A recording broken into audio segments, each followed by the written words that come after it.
Welcome to Tulsa Titans, highlighting our local business professionals who are making a difference. I'm excited this morning. I'm with Austin Graham, co-founder of RespondFlow. Austin, can you get us started by just telling us a little bit about yourself? Yeah, for sure. So, as you mentioned, first of all, thanks for having me. Yeah. Always appreciate kind of talking about what we're doing here. Um, yeah, so like you just mentioned, I'm the co-founder of RespondFlow, and um, I've been a tech guy. I'm the head of engineering, so I do all the actual building. I've been a tech guy in startups pretty much my entire career so far. I'm only 26 years old, so it's fairly short. But before this, I was at some Oklahoma City startups, kind of helping them out. A lot of like prototyping. That's kind of my big skill set. Is I code fast, and I'm a lot more product minded than a lot of other programmers are. At least that's so far I've been told. Um, and Before that, I actually came out of graduate school. I was a PhD student at OU working on some machine learning. I was very interested in how humans perceive what's going on in machine learning and how we can actually be a little more human about getting machines to do things for us. I left that. I left it at like kind of that master's degree level. So they gave me a master's, and I left to go pursue some more practical applications. Right. I love theory land. I'm a big math guy. That's kind of where I find most of my enjoyment. Um, but I wanted to go get some practical experience, and around that time is actually when I met my co-founders, Matt and Martin, and we moved in together in Oklahoma City, and we lived together in a house and built RespondFlow at nights and weekends. Right, we all had our full-time jobs, and around I believe it was May of 2020 is when we closed our pre-seed round and went full time and really hit the gas on growth and building and just trying to make SMS easier for everybody as the industry has changed. No, and I love that. I love that, you hear it all the time, but hey, we needed to continue to have revenue, right? And Mhm. pay for what we were doing in life, but we took some excess, got together and drove towards a vision. That's amazing. So in this last season, has anything changed? One of the questions I like to ask, as everybody's seen the world change, we've been working from home and then back, and all the different things happen on the media. Have you scaled back any of the things you're doing and poured more times into other things, or what's that look like for you? That's a fantastic question. So honestly, I think we founded RespondFlow at the right time because we didn't really have to change what we were doing. Right, when we were already nights and weekends when COVID hit. Right, so it was already just sporadic when work could actually get done. We were making sub 10,000 MRR, pretty small. Just it was really through like three guys in a house. Um, but COVID hit, and then we went full time 2 months later. Right, so we've been running this company as full time founders during COVID to begin with. So our real adjustment has happened kind of opposite from a lot of other companies where we've had to adjust from everyone work from home, everyone remote, to back in office and trying to balance that expectation. But because we were already kind of used to that remote kind of culture, it's actually been a very simple transition for us. And I get this subjective belief, but I believe Tulsa is interesting where a lot of people feel like you have a higher concentration of people that are a little more wanting to be in an office, right? And we look for people that are very social. We're a very collaborative team, and so we don't do this on purpose. But we, as we look for people that are wanting to work with others, they generally want to be back in the office, and so we have a nice, what I believe is a really healthy balance between the two, of people that are actually here in the office with me where I am now, as opposed to those that are working remotely. So I can't say it's been as much of a challenge as I've seen other companies have, but of course, it's company culture is always a challenge, especially at a startup. Oh, and it just continues, right? It's what makes or breaks companies all over time. But we did talk off mic briefly, and I do want to go here pretty quick because I think it's important. There's a lot that did change in the tech world. It's always changing. You guys are in technology. I'm in technology. But there's a lot of policy rolling out, and a lot of people, man, they get crushed by policy. But you guys saw an opportunity, and you're actually spinning up a consulting part of your business because of that. Can you just speak to being able to see opportunity and adjust to things and not kind of sitting in the doom and gloom of what could be? Yeah, absolutely. So one thing I want to point out that, and me being a younger entrepreneur, like this is something that I didn't understand until I had to go through it, was Us having the idea out of like seeing like the telecom and SMS world change, we didn't have our idea out of just like, oh, simple genius idea at night one day. Like we actually had to go out and talk to people, right? So we saw the regulations coming. We were kind of already in the loop with how our product ran, with the rest of the industry, and we just went and talked to other service providers and said, like, what are you doing about this? Right? We, from the guys of just like, we're also confused. Everyone's confused. This stuff's coming out and it's new and it's different. um, how are you approaching it? How are you handling it? And especially because all this is policy based, everyone was painting it as far as like, this is super negative, like we got to get around it, we got to try to fight it, we got to do all this to make sure people don't have to change what they're doing. When we saw the opportunity to see, like, this isn't necessarily a bad thing, right? Carriers and SMS are trying to actually like take what used to be a black box industry, right? You'd send a text out via Twilio or whatever, it would fail and you would have no idea why, and it was extremely hard to ask somebody. And even then, if you could get on the phone with a rep at Twilio with any luck, then it was even less of a chance you could actually get a solid answer. Um, well, they came together with the FCC and said, let's go out and let's actually document what's happening here, and let's actually impose these regulations around it such that you have an expected behavior, right? And that's, if you talk to anyone in the SMS industry from pretty much any of these companies, the big complaint they're going to have is unexpected behavior, right? Is I send a message, I followed all the rules as best as I know them, and now all my messages are failing, I'm losing money. Um, and the big question is like, why? Like, why is this happening and no one can answer? Well, they're all saying, we want to give you an answer. We want to tell you why this is happening. So everyone's painting this as super negative because it's not the Wild West anymore. But we saw it as, this is helping not only us, but it's helping our customers. It's helping us because now we have some lanes to follow, right? So when our customer success is having to deal with our customers, they have some knowns they can work with now. And for customers, it's as simple as just do what you say you're going to do, right? All SMS is requiring you to do is kind of say who you are and what you're using your phone number for and the kind of messages you're sending. So as long as you do that, then you're golden. So what we actually saw as a company, as we started to kind of mess with this and put some process around it, was customers that previously had just, God knows how many issues, right? They were trying to send messages, it wasn't working, it was failing, it was every day we were out there on the phone like, why isn't this working? Let's fix it. We need to fix it. All of a sudden we got them registered, we declared them, and we got the phone number associated, and all of a sudden we haven't heard from them in months. It's just been flying by because they're doing what they said they're going to do, and we're helping them follow the regulations rather than just saying it's your problem, you deal with it. We have too much else going on, so we're just going to not worry about it. And from that, we've seen just an amazing amount of inbound interest of people saying like, please help me with this, please help me figure this out. And plus it's just, with the attitude of like, this is helping everybody. And we truly believe that. That's not just something we're putting a face on something. We truly believe this is like really going to help the industry. It's made it easier for us to actually partner with these regulatory bodies, right? So we're talking to the FCC now, we're talking to the campaign registry, which is kind of the tech that's running this whole thing.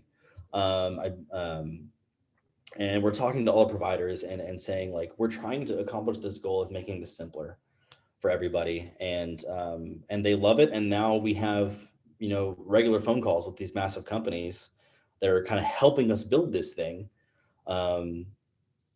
to make sure everyone understands why they're doing it. No, I love it. It generates new business. One of the patterns that I've noticed of what you said so far, the first one is, yeah, hey, I'm an engineer. I think deep learning AI is super cool, but it's just not human enough. So I had a passion and I pursued it. And then you saw a problem in tech, and so you've pursued it, right? Where do you get that drive from? What is that? What keeps you going when things fail? That's an awesome question, actually. Because trust me, as a PhD student, I failed constantly, probably 95% of the time. And at the end of the day, I just like solving problems, right? And this, ever since I was little, I was like this. I remember I had a physics teacher in high school who told me something one day. It's, you can tell, how driven and how smart somebody is by how long they stick with something, right? And it's kind of a bell curve. Like if they give up as soon as it gets hard, then that's fairly negative. But if they spend way too long on it and get too deep in the weeds, also very negative. But it's those kinds of people that there's the happy medium of understanding. I need to understand the problem before I solve it, especially as it gets more difficult. Um, but there's also like diminishing returns. So understanding like I may need help, or maybe this is not something I should be doing.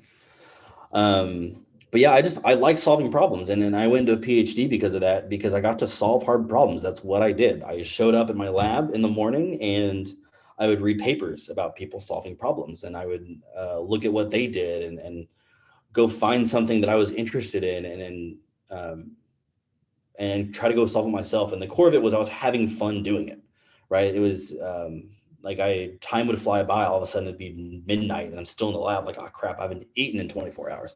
Because it's just fun. And I think that really helped with the actual entrepreneurial side of things as I left and started to do this, um, was because, startups are the exact same way. It's a very bad pattern to just want to build something for the sake of building and seeing who will pay for it. The successful companies really have to focus on the customer and the problem that they're having and how they can help solve it. And what you want to do is build the product to help them solve that problem, not just build the product and then hopefully it does what it's supposed to do. Is there something you do daily that you know helps you be successful? Is there a habit that you've anchored in your life, or people you strategically put there on this journey as you shifted from, basically engineer to entrepreneur, right? There's a lot more under one title than the other. Yeah. And I'm really glad you asked that, because I'm really not much of a self-help book, because you read a lot of the books and see a lot of articles like, oh, I meditate every morning, I do this. And my co-founders do that kind of stuff and it helps them. And that's great. I will not denounce it in any way, shape, or form. The lesson here is certainly do what helps you to make you feel good and make you feel successful. For me, I'm a very simple person, and kind of going from engineer to entrepreneur, a very tech-minded entrepreneur, but it really was a big transition, right? My entire career up until now was I need to write code to do a thing, and if my test pass, then great. And I was usually like aware of the customer problem. I was aware of the customer and what they were doing, but now I'm talking to them, right? So now all of a sudden there was this extra skill set I needed to understand what they were telling me and turn that into what we can do to help. And especially because we're a startup, people complain, dealing with people, talking crap about stuff I worked really hard on. As an engineers take that really personally, and that's something I really had to work to get over. And especially we've spent all this time building this thing, like seeing like if somebody churns, whether it's for a good reason or not, that hurts a little bit. It's like, oh, we worked so hard to get you on here and using it. Why would you leave us? But there's really two things that I do that kind of just help me get through the day. Is number one, I go to therapy. It really helps with just kind of talking things out, especially with third parties and who aren't in the situation. And number two, if I always say that if I can drive home at the end of the workday, whether that be at 5 p.m. or whether that be at 1 a.m., if I can lay in bed and think I did everything that I could today to make this business better, then there's no reason to not feel good about what you've done. And I think that holds for pretty much anything that you're doing, right? It's whether there was a massive outage, we've had days where our platform just fell over for no reason, or whether it's just a singular customer that had a complaint. If I can sit there and think like I did everything that I knew I could do to help them out, then that was a successful day. And understanding that it doesn't matter whether you have the title founder or head of or director of or whatever, or how old you are. There are things you don't know, right? I came out of college thinking I was like a super genius, right? Like I was going to be on the next Social Network movie of how brilliant I was with all this. And I quickly learned that like I am an engineer. I can build some stuff, and there's a lot of stuff I don't know how to build. And that humbled me a lot, and that has served me in more ways than one. No, that's awesome. I want to cue in on one of the things that you said too, though, is on your journey being an engineer. Now I've got to learn how to communicate with people on a human level to help solve their problems and understand their problems. That's recognizing a blind spot. And then you also talked about you need to work on something so long, and you got to work through failure. Failure creates amazing results if you understand the problem, but you can't go down a dark rabbit hole. Well, I work with a bunch of techs, and that's easy to do, right? So are there people in your life, is really what I'm asking, that you've allowed to speak into you to see those blind spots? Or are there people along the journey that you really admire that have really helped you? Yeah, absolutely. I mean, number one, my other co-founders, I give them, massive props. All three of us, we kind of do our own kind of daily stand-ups, right? Where on our drives to work every morning, we'll kind of be on the phone and talk about what we're doing that day, what problems we're having, and well, we all kind of have our own domains. I build things, Matt markets things, Martin works the finances, and he's the actual CEO, so he does all the ops and everything. And the thing we hold with each other is we are, we need to be both business partners and friends, right? Is we are during the workday, we are business partners, and we have to be brutally honest. And at the end of the day, we're friends. Um, and so we are all very honest with each other about how we're doing and mistakes that we're making and attitudes that we're holding. And at first, that was a very negative thing because I felt hurt that I felt like were insulting me so much. Um, and all three of us I know felt that way. But as we got used to it, we realized like we are all here for the same reason. We want this business to be as big and as awesome as we know it can be. And so I'm getting this feedback because they truly believe it's going to be the best for the company and the best for our team to be more effective. Um, and I lucked out that I have two other co-founders that are willing to take that feedback as well as give it. On top of also being friends, right? It's surrounding yourself with the right kind of business partners is like so important for a startup. Because I've seen it go sour in a lot of other businesses that have been around here, and go sour really fast. Um, and number two is making sure that I surround myself as well with people that are outside the business as well. I mean, a lot of entrepreneurs are so like dug into what they're doing that everyone they're talking to has something to do with business at all times. And at first it's kind of fun. You feel like you're just kind of like really grinding and working hard. But then after a while, when the burnout starts to hit, and it will hit everyone at some point, is when you realize like you start to feel just really alone, right? And of course, I have a girlfriend that really helps, but also I make a point to have um, advisors outside of the business who can kind of give me like a sense of reality. Because when things are going bad, it feels like it's the end of the world. It's your business. You're working with your investors who want us to be successful. So if things are negative, then a lot's negative versus, I have a few advisors that I can go to that have done this a few times and that are just good people in general that I'll say like, dude, calm down. You're not that important.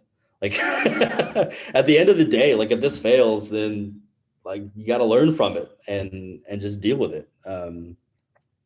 So really having like just a good like support network around you, friends, family, advisors is extremely important.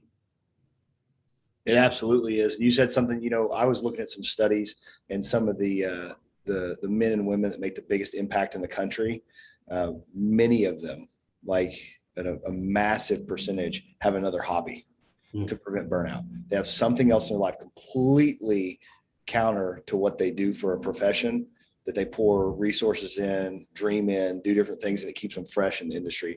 And I don't know when that started. They may have figured it out halfway through a career where they just drive too hard in one direction. But I also know for myself that other hobby, it's kind of cool when something else in life is on an uptick, even when things at work aren't perfect, right? You at least have something to look forward to. Yeah, exactly. And I could talk to like a very specific experience around that and this happened a couple months ago. Maybe it was maybe like July-ish. I don't remember exactly when. Where I've always been bad about that. I can get very tunnel vision in what I'm doing, and that's something I constantly work on. Um, and I forget to have those extra things and forget to sit down and relax. And there was a Saturday where I went out. I needed some new jeans, so we went out to Old Navy and not sponsored. um, and got some jeans. And my girlfriend told me on the ride back, she says, like, you seem like you're in a really good mood today. And what came out of my mouth surprised me as well as her, and it made me realize like there's a change I need to have in my life. And that is, I felt like a human person today. Like I wasn't just like a robot who has to sit down and build things and work for like solve problems. Like I got to go out and like get Starbucks, buy some clothes. Like we went out to eat, and like I felt like a human person, and it was a really really good feeling that I didn't realize that I was even missing. Um, and so yeah, no, I say like I do not work Saturdays. I said like at the very least I will pull the all-nighters during the week if I need to. I will do all that, I'll prepare for the week on Sundays. Like Saturdays is time for just to be like human Austin Graham. I do the dishes, I listen to music, I play video games, I work on puzzles. I'm a big puzzle guy. I try to like, I finish them, glue them, hang them up, that kind of thing. And that's my time to be a human person, and the rest of it is when it gets to be business Austin. Yeah, a while back I did that too. Like I won't even make a checklist on Saturday. Like I got to the point where I refuse to think or do anything, and I'll prep my week Sunday, but it's really refreshing. And I had to fight it for the longest time. I won't do anything on Saturday. That's my day as well, and I get completely refreshed by that. Hey, so one more question. I'm a big reader, and I know as a young professional, what's great is there's so much work out there before you. We can glean a lot from books. So there a book or two that's some of your favorite, or that you've really pulled a lot of information from? Oh man, I am forgetting the name of it. Um, right now, I'll have to get back to you on that. Hopefully, we can post it somewhere. But there's a book that's actually recommended to me by our new lead investor. Right, it's one of the MPs over there that said, especially like me being a technical leader specifically, but applies to pretty much any leader. Um, he said especially at the founder level, right? One of the biggest things that they're missing is kind of the people skills of actually managing the people around it, because they're so focused on executing on the business itself. Um, and there's a book he recommended me I found awesome that really talked about how to transfer that skill set from I'm executing on things that aren't living and breathing to things that are living and breathing, and how to bring in emotion and do that with sincerity. Right? Because I mean, I think a lot of people will agree, like leadership in business can be very non-sincere, especially when it comes to emotion. But how to really convey that, and how to make that happen. And I will have to get to you after this on the name of the book, because I'm forgetting it. But I will make a note to do that. Well, Austin, I appreciate your time, man. If somebody listens to this and wants to ask you a question or get a hold of you, do you have a preferred method of contact? Yeah, you can always hit me on LinkedIn, just Austin Graham, as well as you can send me an email, Austin at respondflow.com. And I'm always happy to talk to anyone, or anyone reach out, ask for help, or if anything, I can utilize my network. I got all kinds of people I know that can help with all kinds of different problems. So always feel free. That's the way to do it. Connections. Everybody, thank you. I'm Kellen Cowan with Newave Solutions. Austin, thank you for giving today, bro. Thank you.